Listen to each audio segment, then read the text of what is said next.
Echoes of the past. In the heart of Germania, the unthinkable happened. This was the day Rome bled. The day empires learned they could fall.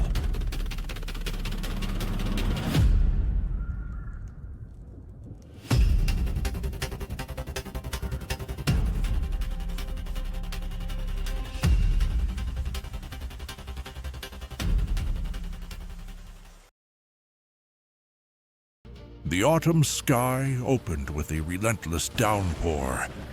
For the legions of Rome, the campaign that began as routine enforcement of order had turned into a march through mud and misery. Then, in the shadows of the Teutoburg forest, the storm struck, not from the heavens, but from the trees. Day 1.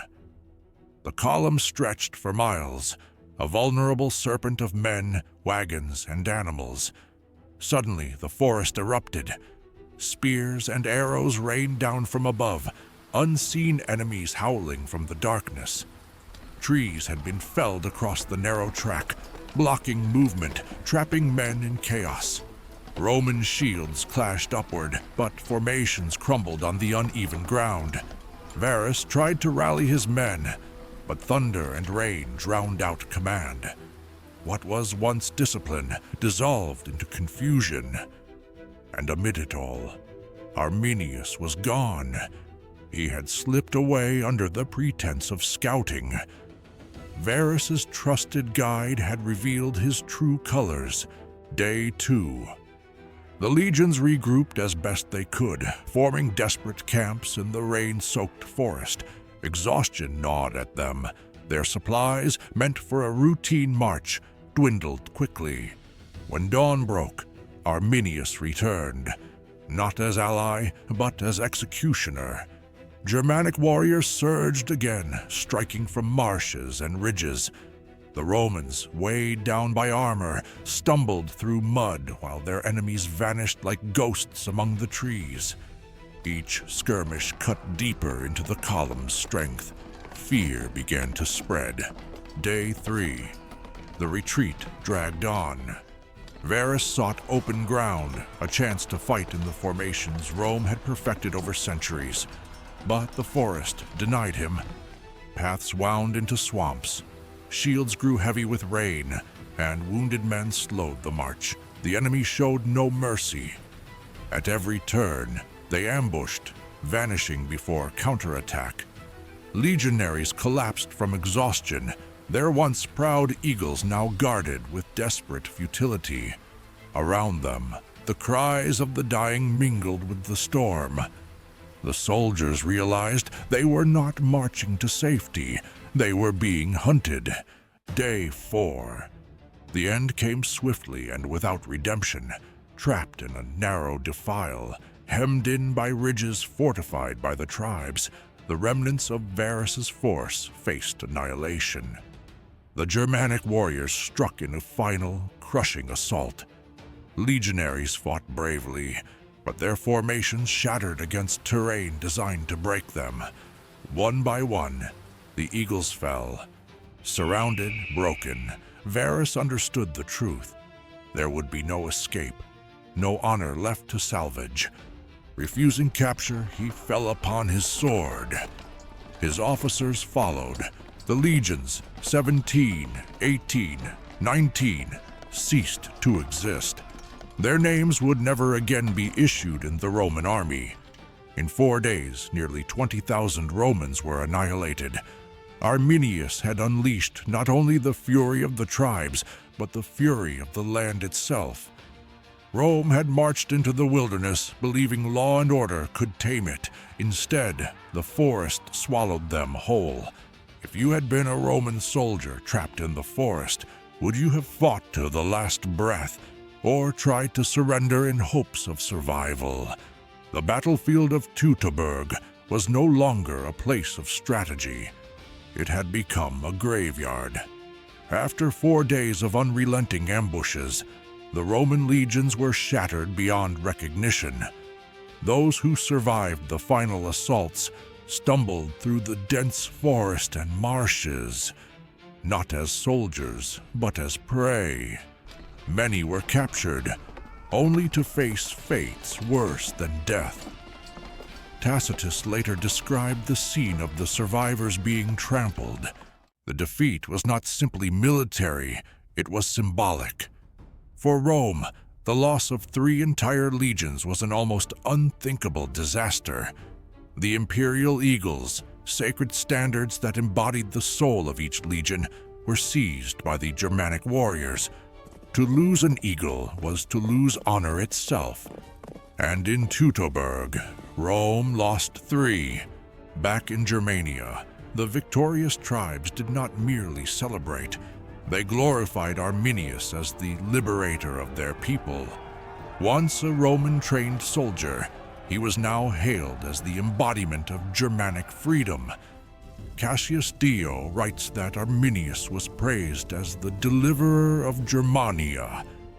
His name spread across the forests and rivers as the man who had humiliated the greatest empire the world had ever seen. Meanwhile, the brutality of the aftermath left scars that endured far beyond the battlefield. Roman captives, stripped of dignity, were offered in grisly sacrifices to the gods of the Germanic tribes. The sparse forests that once echoed with birdsong now bore witness to war. These images, part history, part horror, shocked even ancient audiences when recounted by Roman historians. Back in Rome, the news of the catastrophe sent tremors through the empire. Augustus, now an aging emperor, was said to have been devastated. According to Suetonius, he would wander the halls of his palace crying out, "Quintilius Varus, give me back my legions." That cry was not only grief for the soldiers lost, but also a recognition that Rome's dream of fully conquering Germania had death with them. The ripples of Teutoburg reached far into Rome's policies. The empire, for all its might, retreated from the deep forests of Germania. The Rhine became a frontier not of expansion, but of containment. Germania Magna would never be brought under Rome's rule. The empire learned a harsh truth. Its legions, invincible in the open fields, were vulnerable in the tangled wilderness of the north. And yet, for the Germanic peoples, Teutoburg became a defining story of resistance.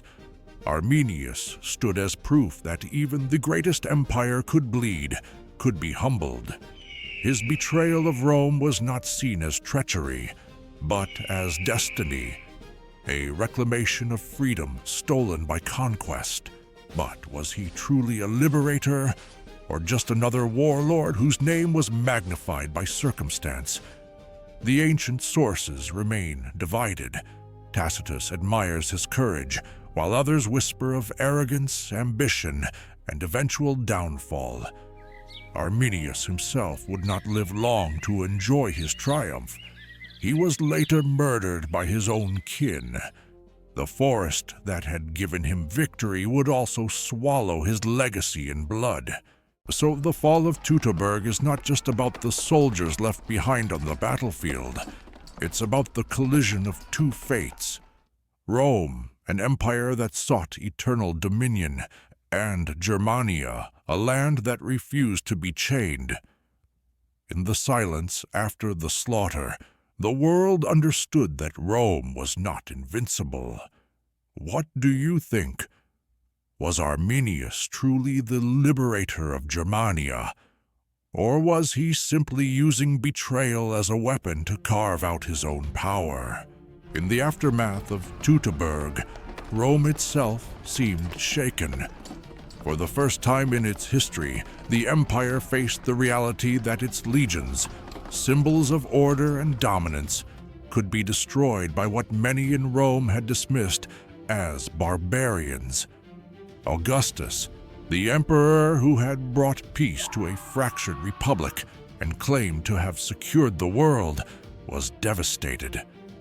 According to Suetonius, He would beat his head against the palace walls and cry out in anguish, "Quintilius Varus, give me back my legions." It was more than the loss of 3 legions. It was the loss of confidence, of inevitability.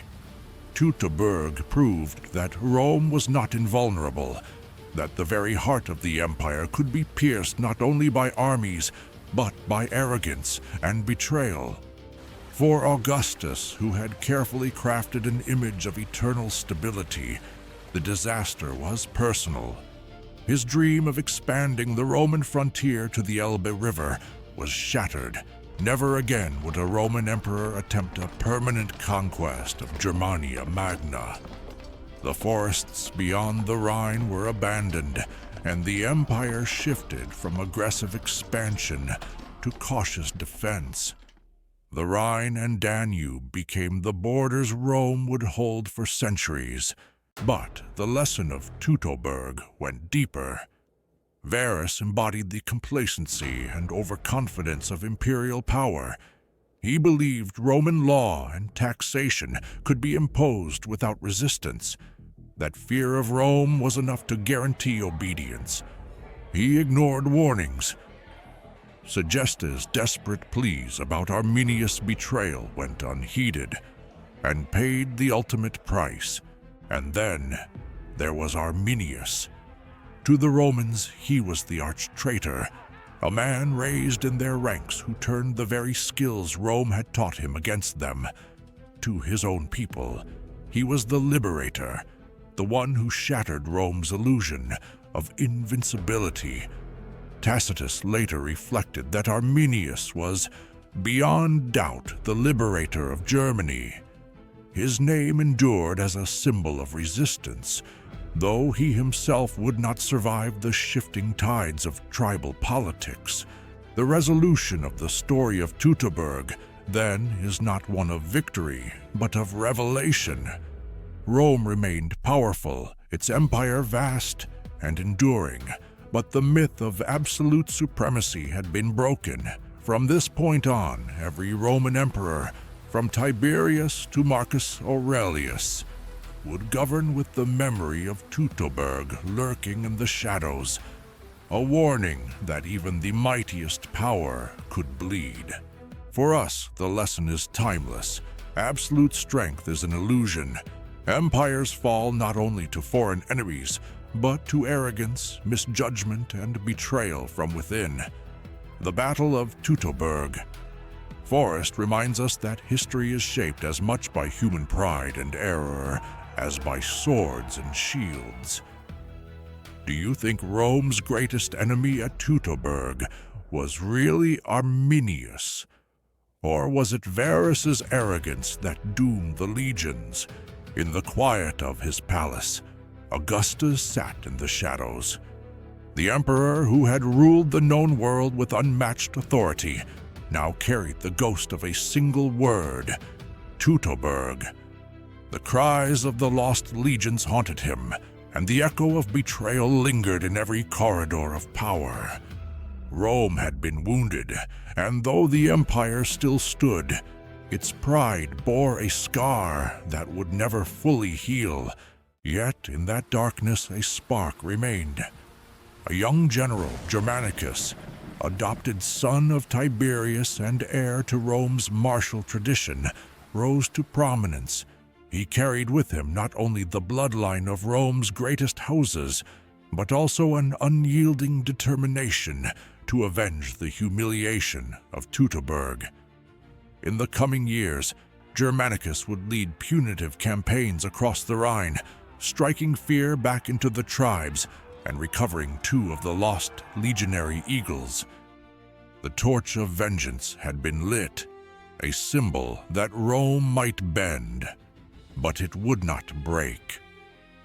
The story of Teutoburg, therefore, is not only about defeat, it is about resilience, vengeance, and the eternal struggle between empire and resistance. History does not end with loss. It continues with the choices of those who rise in its aftermath. And so, as we close this chapter, a new one begins, with Germanicus marching into the shadows of the forest, determined to reclaim Rome's honor. Would you have followed Germanicus into Germania to avenge the fallen, or would you have left the wound of Teutoburg closed forever?